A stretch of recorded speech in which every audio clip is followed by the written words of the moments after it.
এই ঘরটা যেটা দেখছেন এটা 11x13 দুটো রুম আর সামনে 8 ফুটের বারান্দা আছে।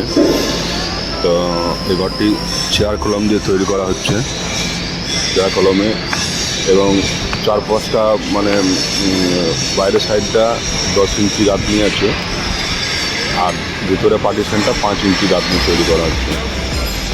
তো এটা নতুন নতুন আপডেট পেয়ে থাকবেন। দেখা যাক ঘরটা কমপ্লিটলি হলে কতটা সুন্দর দেখতে লাগে। এই ঘরটা আমার দিদির জন্য হচ্ছে, দিদির বাড়ি এটা। এই যে হেল্পাররা ভিতরে ইটটা নিয়ে আসছে, ইটটা নিয়ে এসে এখানে রাখছে, কারণ কি এরপরে ওটার মধ্যে ভাড়া বেঁধে করা হবে, কারণ আর নিচের থেকে করা যাবে না। এই জন্য ইটগুলোকে প্রথমে স্টক করে নেওয়া হচ্ছে, কালকে মিস্ত্রি লাগবে।